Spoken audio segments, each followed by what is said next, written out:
Assalamualaikum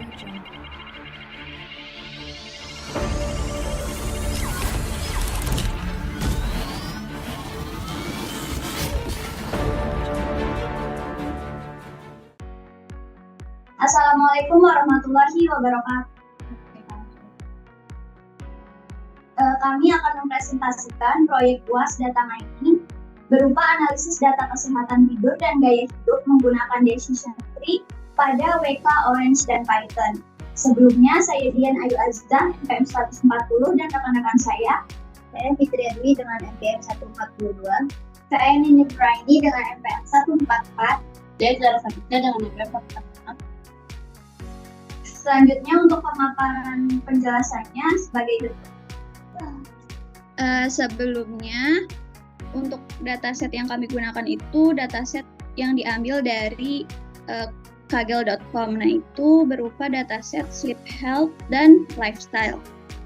Nah, di sini kita coba klasifikasi menggunakan WK. Pertama, setelah membuka aplikasi WK, tampilannya seperti ini. Kemudian pilih menu Explore. Nah, ini tampilan Explorer. Kita bisa pilih Open File untuk input file yang mau diklasifikasi datanya. Di sini saya ke home dulu, lalu ke this PC, ke data D, kemudian semester 4, ke data mining, UAS. Nah, di sini jangan lupa files of type-nya diganti ke CSV. Nah, di sini saya memakai file Sleep Health and Lifestyle Dataset Edit. Kemudian klik Open. Nah, muncul seperti ini. Di sini pada atribut kita bisa memilah untuk meremove atribut mana saja yang tidak perlu dicantumkan. Nah, di sini akan saya remove person ID, gender, kemudian occupation, kemudian blood pressure, heart rate, kemudian daily steps, dan quality of sleep. Nah, setelah itu klik remove. Jadi nantinya data atau atribut yang digunakan hanya age, sleep duration, physical activity levels, stress level, BMI kategori, dan sleep disorder. Di mana targetnya ini adalah sleep disordernya. Kemudian selanjutnya kita klasifikasi. Kita klik menu klasifikasi, kita choose classifier, atau kita memilih modelnya di sini ke tree. Nah, terus pilih J48, ini itu decision tree pada WK. Setelah itu kita klik start. Nah, muncullah output klasifikasinya. Jadi di sini outputnya itu akurasinya sebesar 88,5 yang menandakan si model ini bisa mengklasifikasi 331 data benar dari 374 data. Kemudian di sini ada akurasi per kelasnya, yaitu ada kelas non, sleep apnea, dan insomnia. Kemudian pada confusion matrix, di sini kesalahan klasifikasi pada kelas non hanya sebanyak 14 kali. Sedangkan klasifikasi kelas sleep apnea dan insomnia ini sering tertukar. Jadi si model ini masih sulit membedakan sleep apnea dan insomnia karena percabangannya rumit. Jadi si model ini masih belum bisa secara akurat membedakan jenis sleep disordernya karena memiliki karakteristik yang mirip. Kemudian di sini selanjutnya klik pada reset list, klik kanan, Kemudian muncul menu seperti ini, pilih visualize tree untuk memvisualisasikan si decision tree-nya. Nah, ini bentuk visualisasinya. Jadi atribut utama yang digunakan itu BMI kategori dengan atribut-atribut tambahan seperti physical activity level, sleep duration, kemudian age, dan stress level. Di sini kelas non itu sangat mudah dikenali ya, sehingga dia muncul di banyak daun dan akurasinya tinggi. Nah, seperti di confusion matrix tadi, si model sleep apnea dan si sleep disorder jenis sleep apnea dan insomnia ini masih sulit dibedakan karena percabangannya terlihat rumit nih. Jadi perlu ada tambahan data minoritas atau penggunaan model lain untuk meningkatkan akurasinya. Selanjutnya tutorial klasifikasi data sleep health and lifestyle menggunakan Orange. Yang pertama kita akan menggunakan file di sini. Filenya kita buka dengan dataset ini dari download sleep health and lifestyle dataset, kemudian sleep order sebagai target. Nah, kemudian kita apply. Nah, kemudian kita langsung ke select column. Kita cari di sini select column. Nah, kemudian di sini kita sambungkan saja ke select column. Nah, ketika diklik open, nah ini dia. Di sini targetnya adalah sleep disorder. Kemudian filternya kita pakai itu physical activity level, BMI kategori, stress level, sleep duration, sama age. Kemudian memakai data table. Kita sambungkan saja ke data table, kemudian ketika dibuka, nah ini adalah data yang sesuai dengan dari select column yang kita pilih tadi. Kemudian selanjutnya ada namanya tree.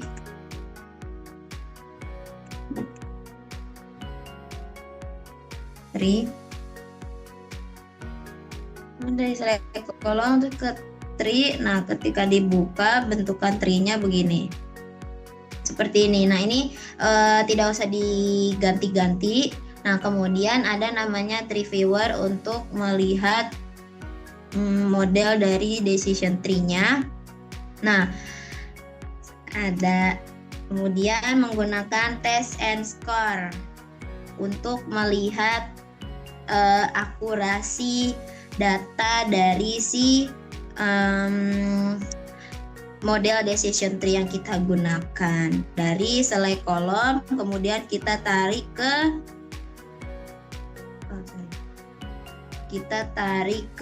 test and score. Kemudian kita tarik ke test and score.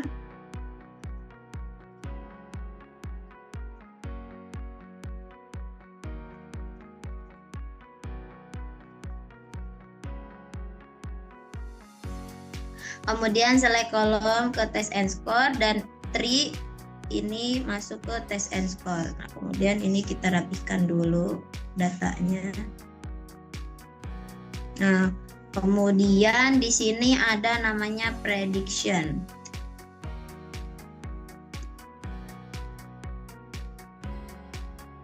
Di sini kita masukkan dari si test and score ke prediksi untuk melihat prediksi dari si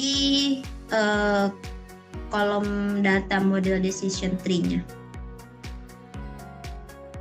Akurasi di sini ada tree sleep apnea, ada VOT, physical activity levelnya, di sini ada tree insomnia-nya. Kemudian ada namanya confusion matrix. Dari confusion matrix ini kita tarik dari si test and score ke confusion matrix untuk melihat Nah, ini bentuk dari confusion matrix atau akurasi dari setiap data dari si output prediksi. Output dari si widget prediksi di atas. Nah, kemudian di sini ada tree viewer. Tree viewernya bentuknya seperti ini. Seperti ini. Nah, di sini bisa di zoom. Nah, seperti ini. Width-nya juga bisa mengecil atau membesar. Terus di sini bisa menggunakan unlimited, di mana unlimited itu banyak sekali datanya. Kalau di sini kita menggunakan 3 level saja untuk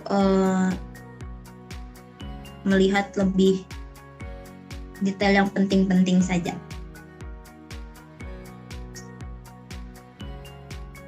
Untuk melihat akurasinya ada pada test and score dengan klasifikasi accuracy atau CA-nya itu adalah 0,89 atau 89%. Oke, selanjutnya yaitu decision tree menggunakan Python. Nah, kita di sini menggunakan media kerja kita yaitu dengan Google Colab. Oke, pertama-tama yang harus kita lakukan yaitu kita harus instalasi terlebih dahulu dengan pip install Minky, Pandas, Matplotlib, Scikit-learn, Seaborn, di mana si Pandas ini untuk nanti data, terus si Matplotlib dan Seaborn ini nanti untuk buat gambar atau grafik nanti di bawah, terus si Scikit-learn ini untuk machine learning. Seperti biasa juga Minky di sini itu agar nanti pada saat proses instalasi kita program kita tidak terlalu panjang, jadi disembunyikan proses instalasinya. Terus untuk selanjutnya yaitu kita import library dulu. Nah, di sini kita import Pandas itu untuk nanti dia baca sama oleh data kita. Terus Seaborn sama Matplotlib itu untuk visualisasi atau grafik dari si Scikit-learn nantinya. Nah, setelah import library selesai, nah untuk proses selanjutnya yaitu kita load datanya. Di sini kita masukkan data yang akan kita proses. Nah, data set yang saya gunakan di sini ini berisi informasi gaya hidup sama pola hidup seseorang berdasarkan aktivitas fisik, terus umur, terus durasi tidur, terus sama tingkat stres, BMI, dan label gangguan tidurnya. Selanjutnya kalau misalnya kita udah masukkan datanya, selanjutnya kita ubah data kategori itu menjadi angka. Nah, jadi kan kalau misalnya di machine learning itu dia itu tidak bisa atau tidak bisa menghitung berupa teks ya. Jadi di sini kita harus ubah dulu dia menjadi angka. Nah, di mana di sini si encoding ini misalnya jadi outset, terus kita ubah jadi 3, terus si female ini kita ubah jadi 1. Nah, nanti supaya dia itu bisa dihitung sama diproses sama si algoritma decision tree-nya. Nah, setelah itu selanjutnya kita hapus data kosong di target. Jadi kalau di Python ini jika si nilai X sama si Y-nya itu 0 itu dia susah memprosesnya, jadi kita bersihkan datanya atau kita drop data-data yang kosong. Jadi dari 374 nanti dia hanya menyisakan data-data yang bernilai ada, jadi yang kosongnya itu di drop. Nah, setelah itu selanjutnya di sini kita bersihkan dan normalisasi si labelnya. Kadang-kadang kan di dataset itu bisa aja ada misalnya si sleep apnea itu kadang jadi tulisannya jadi kecil, misalnya sleep apnea tulisannya kecil-kecil tanpa spasi misalnya seperti itu. Terus kita rapikan dulu si lowercase-nya dan si strip atau si spasinya ke format yang konsisten, misalnya itu non, terus insomnia sama sleep apnea. Selanjutnya ini untuk memastikan berapa jumlah data yang tidak berjumlah kosong atau non. Jadi pas saat di print itu jumlah data yang tidak kosong yang bisa diproses oleh si X sama si Y itu berjumlah 155 dari 374. Jadi nanti yang akan diproses itu ada 155 data. Selanjutnya setelah itu kita tentukan fitur sama si targetnya. Nah, fitur-fitur kita pisahin dulu antara input fitur dan mana yang jadi target atau si labelnya. Nah, di sini kita menggunakan age, terus sleep duration, physical activity level, stress level, sama dengan kategori. Dan untuk itu sebagai fitur pulse-nya. Terus si gate-nya atau si targetnya itu sleep disorder sebagai sleep disorder. Oke, untuk selanjutnya itu akan dijelaskan oleh CSS kita.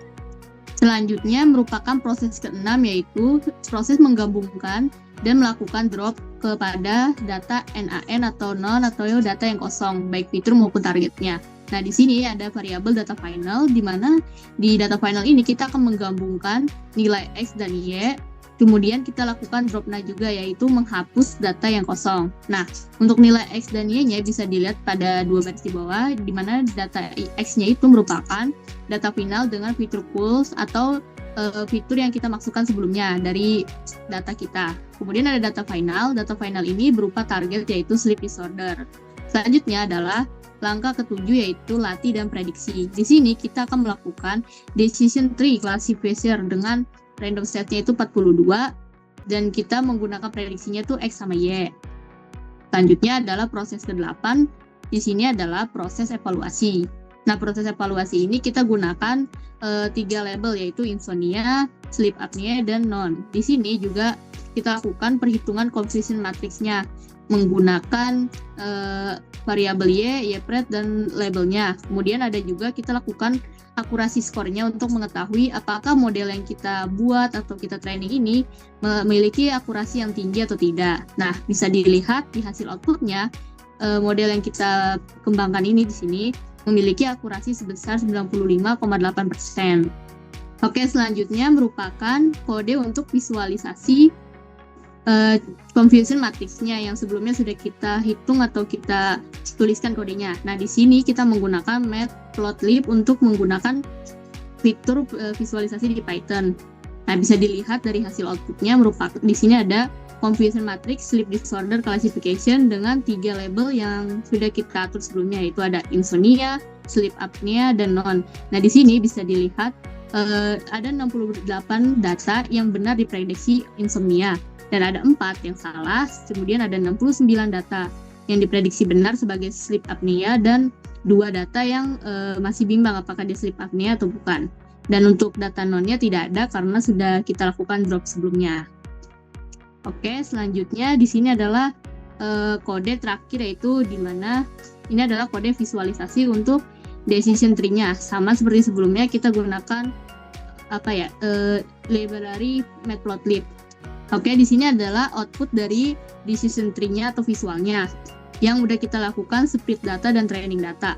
Di sini data yang pertama muncul yaitu physical activity level di mana menandakan 70, kemudian dibagi 2 berdasarkan apakah dia benar atau tidak. Nah, ketika sudah dibagi, misalkan contohnya pada cabang ke false yang salah, di sini dibagi sebagai sleep duration. Nah, jika sleep duration-nya itu sesuai, maka akan dibagi berdasarkan kategori atau data atau syarat yang sesuai. Nah, ini merupakan bentuk dari visualisasi decision tree sebagai salah satu contoh metode classification pada data mining atau pencarian data. Oke, jadi kesimpulannya dari ketiga tools yang kita gunakan yaitu Orange, WK, dan Python di sini untuk klasifikasi decision tree disorder ini yang memiliki akurasi yang tertinggi yaitu oleh Python dengan akurasi 95,8%. Karena dia hanya fokus pada 2 kelas yaitu sleep apnea dan insomnia, karena untuk data-data yang kosong terus data non, nah itu dia drop Jadi karena seperti yang sudah dijelaskan sebelumnya bahwa si nilai X sama Y itu tidak bisa berisi 0 atau non gitu. Jadi dia fokus dan menjaga akurasi yang lebih tinggi. Terus untuk orange sendiri dia lebih seimbang mengenali si 3 kelas yang sudah kita targetkan. Dia memiliki akurasi 89,3% sama visualisasinya juga lebih ramah sama pemula, jadi lebih mudah gitu. Terus tampilannya juga lebih bagus juga, ramah buat pemula. Terus untuk WK sendiri dia tampilannya sederhana, terus tetap unggul, namun dia memiliki akurasi yang kurang, yaitu 88,5%.